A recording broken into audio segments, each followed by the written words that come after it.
Hello and God bless. My name is Neville Solomon and welcome to Virtual Church TV. We're a social media movement whose purpose is to inspire you to walk in dominion, to serve others, and to live out the truth of God's Word. Today we're going to be talking about the origin of the anointing and the history of the anointing throughout the Bible, from Genesis to Revelations. Coming up.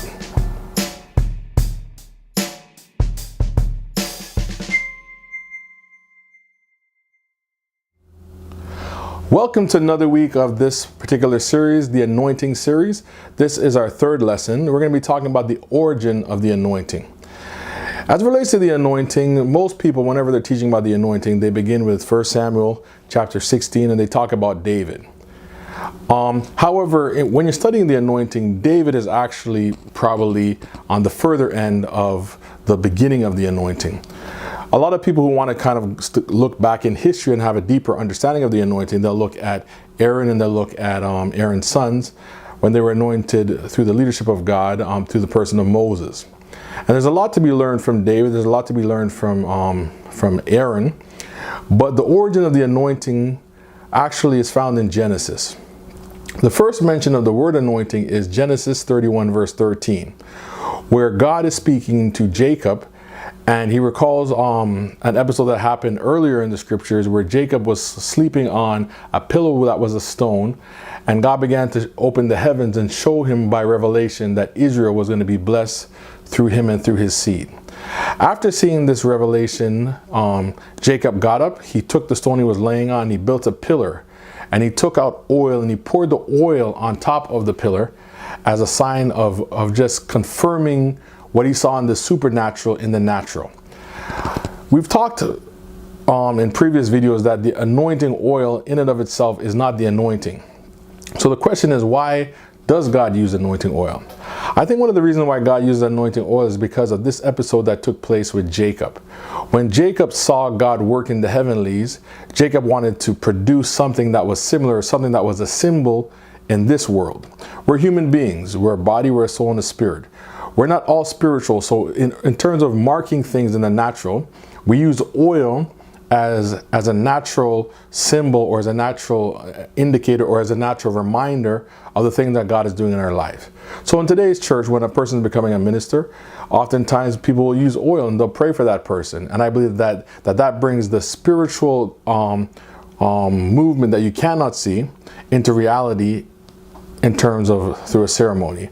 The same thing happens for people who are sick. Many times when people are sick, we pray for them and we apply oil to them. The oil in of itself doesn't heal them, but when a person is sick and they feel better, they will recall that they were naturally anointed with oil. So God uses the oil as a symbol in this world to our flesh, to our soul.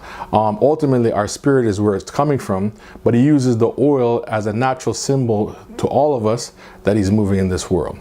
However, the first mention of oil is with Jacob. But the first mention of the anointing is actually in Genesis, in the book of Genesis. The first mention of the anointing as it relates to a human being or as it relates to man takes place in Genesis chapter 2, where it says, "And the Lord God formed man out of the dust of the ground and breathed into his nostrils the breath of life, and man became a living soul." When God breathed into man, the Spirit of God or the life of God is actually the anointing. One of the reasons why man was created in Genesis 1:28 was that he was created to have dominion on the earth. So God not only gave Adam relationship with the Holy Spirit, because we said that the anointing is a what and a who. So the who of the anointing is the Holy Spirit. So God breathed into Adam the breath of life, which is his spirit, which is the Holy Spirit. So not only did Adam receive the Holy Spirit, but he also received an anointing of purpose. And his purpose was to have dominion, and the purpose of human beings are to have dominion and to replenish the earth and to rule over the earth. So Adam was given purpose, which is the what of the anointing, and he was given the Holy Spirit, which is the who of the anointing. And when Adam and Eve fell, they lost their purpose, and they ultimately lost the real meaning for their anointing and for the direction of all of humanity. But in regards to the first mention of the anointing, the first mention of the anointing is actually not dealing with man. It's actually dealing with the earth. In Genesis chapter 1, verse 2, it says, the Spirit of God moved upon the face of the waters, and God said, let there be light. So the first move of the anointing of God, or the anointing of the Holy Spirit, was actually on the earth. So the earth itself is anointed. So not only is man anointed, but everything that God has created is anointed.